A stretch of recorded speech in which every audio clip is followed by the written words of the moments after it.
Imagine for a moment that we've gone back to your very first day of high school this year.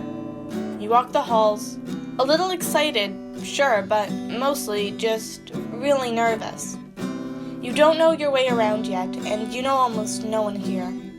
There's so many people around you, more in one grade than perhaps your entire school last year. Walking through the hall, you can't help but feel just a little overwhelmed. Old friends are reconnecting, laughing, sharing summer memories, but you're just standing there, quiet, trying to absorb the scene around you, lost, struggling with your desire to take some time alone and your desire to feel found. Which would you choose? Well, for some, it's not always that simple. My name is Tally Friedhoff, and welcome to my personal story about being a high school introvert. What do you picture when you think of an introvert? Is it someone shy and reclusive? Or maybe someone who doesn't say much, doesn't go out places? Perhaps somebody who owns a beanie or a few big sweaters and always carries around a book. Introverts come in all sorts of shapes and sizes. The basic definition of an introvert is simply someone who recharges by being alone. Introverts can be outgoing or shy or something completely different. And personally, I see myself as a bit of the first two.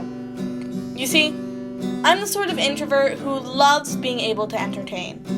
I'm not afraid to put myself out there through reading out loud or doing basically any sort of acting type thing that I can. And while this is super useful during drama class or English class, it's outside of class time where being more of an introvert causes a bit of a social struggle. This year was a huge change for me. I started off last year in a school with a grade of only 12 people, and I didn't come from Green Bank the year before, nor did I come in knowing many kids beforehand. The school I had gone to for pretty much all of my life, a small Jewish school called OJCS, had not prepared my social abilities for this big of a change. Immediately I found myself thrust into a strange new student body of hundreds. Even if it felt overwhelming at first, I tried my best to keep an open mind. Making new friends is going to be easy. Well, sometimes this is the case. This year it just didn't quite work out the way I had imagined.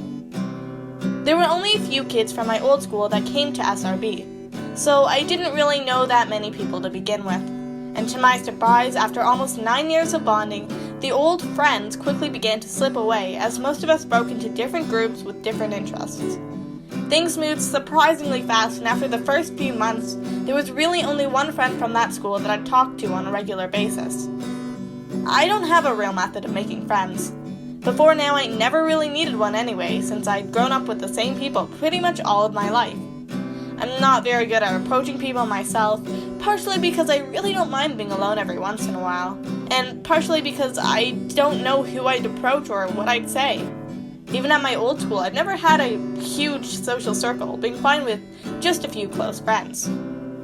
So the social aspect of high school hit me pretty hard. In the past, we'd all eaten in the same room and been given no choice but to talk to everyone. Here, however, if you didn't have your own group, you could end up eating alone and finding yourself feeling pretty socially isolated. There have been more than just a few times where that fate befell me, since I didn't feel comfortable asking people if I can eat lunch with them unless they asked me first. Luckily, since coming to SRB, I have managed to meet a few really amazing people over the course of this year. Everything takes time, and that includes getting to know people. Not much is nicer than simply being able to spend time with people who really seem to get you. I'm probably always going to be an introvert at heart, but even when you need to take some time to yourself here and there, it's nice to know that you don't always have to be alone. As a result of my experience, I've become more prone to noticing this sort of thing myself. Being alone can be fine in short doses. Many of us even need it every once in a while. But feeling alone is something completely different. People aren't always what they seem to be. Someone who seems alright by themselves could be hiding behind a mask of worry, the same way someone confident and outgoing could really be feeling lonely. You never know someone else's situation, so it's always important to try and give them a hand to grab, just in case they need it. Introverts, like any extrovert or ambivert, are complicated and unique people. Many times, introverts are perfectly fine with whatever social networking they have going for them. But sometimes, like anyone else, they may find themselves in need of a rope, a friend, to cling on to while they find their footing again. Because I know from experience that even one person behind you, one person reaching out every once in a while to make sure you are okay, can make all the difference.